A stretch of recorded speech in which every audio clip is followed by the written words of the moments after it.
A quiet evening takes a terrifying turn when Amara Johnson, the fearless FBI director, is pulled over by a white police officer for no apparent reason.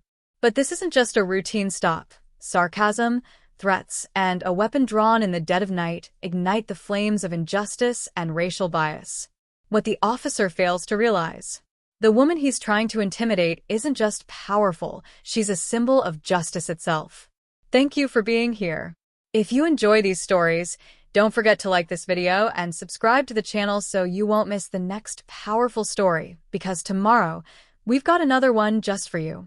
The sun had just set when Amara Johnson guided her sleek black SUV down a quiet road, heading home after a long, exhausting day.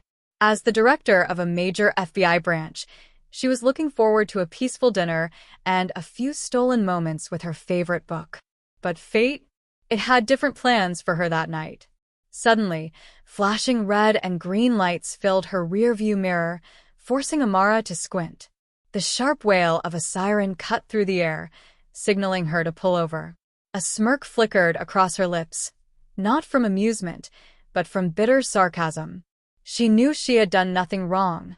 Her speed was well within the limit, and she had used her turn signals correctly every single time. Taking a deep breath, Amara slowly pulled to the side of the road and came to a stop.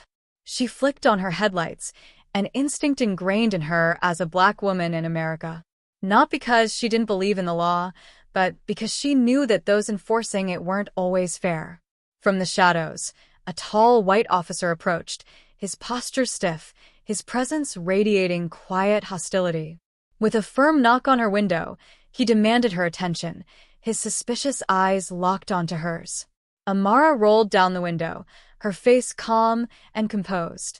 "Good evening, officer. How can I help you?" she asked, her voice steady yet firm.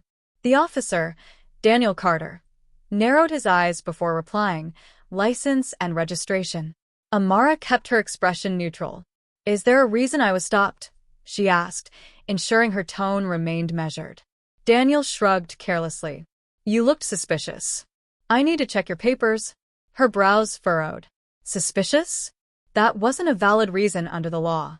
Holding his gaze, she questioned, "Suspicious how? What exactly made me suspicious?" Daniel's patience snapped. His face hardened with irritation. "Are you really going to argue with me? Just hand over your papers and stop making this difficult." Amara reached for her documents, but she didn't hand them over just yet. "Officer, I know my rights. If you can't give me a legitimate reason for stopping me, then this is an abuse of power." The words hit a nerve. With a loud slap, Daniel's palm crashed against her car door, making her flinch. "Don't lecture me about the law," he barked. "I am the law." A thick tension settled between them as cars zipped past, their headlights momentarily illuminating the scene before fading into the distance. No one stopped. No one interfered. Amara inhaled deeply, forcing herself to stay calm. She had faced situations like this before, but this time, something felt different. The hostility in Daniel's voice, the fire in his eyes, it was dangerous. "Officer, I pulled over as requested, and I have no intention of resisting," she stated clearly, her voice unwavering. "But I won't comply with an unlawful request." Her composure only seemed to enrage him further. His fists clenched. His nostrils flared. "Who do you think you are?" he sneered. "This isn't up for debate. Just do as I say." Still holding her documents, Amara remained unshaken. "I'm a law-abiding citizen, and I believe you're well aware of that." Daniel's demeanor darkened. He lifted a flashlight and shone it directly into her face, searching for what? An excuse to escalate? "You carrying anything illegal? Drugs? Weapons?" He smirked. "People like you are known for shady things." Her chest tightened, but she refused to let the insult shake her. "No, officer," she answered firmly. "And I suggest you choose your words carefully." Daniel chuckled, a humorless, taunting sound. "I don't need any reason to doubt you. And I sure as hell don't need to respect you either. If you don't cooperate, I'll have to take drastic measures."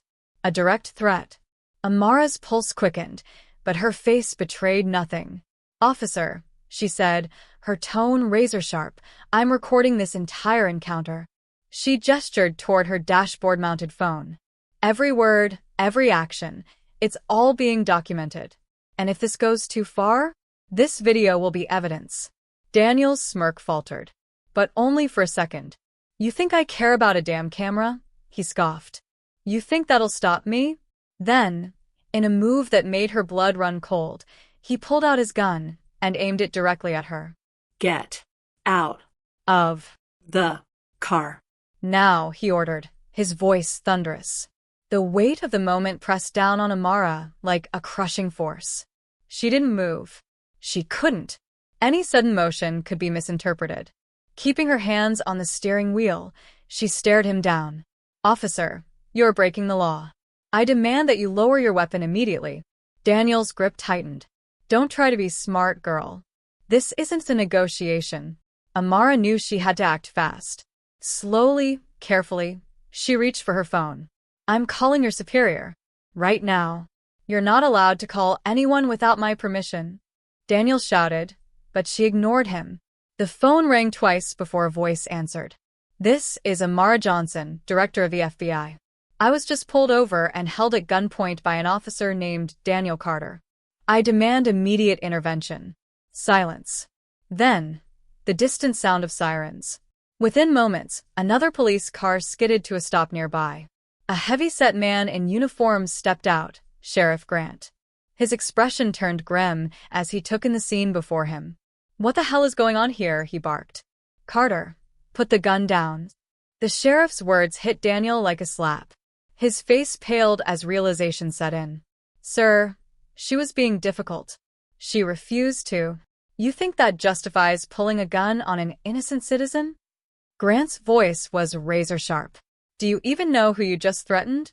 Daniel turned to Amara, his face twisting in confusion. This is Amara Johnson, Director of the FBI, the sheriff growled.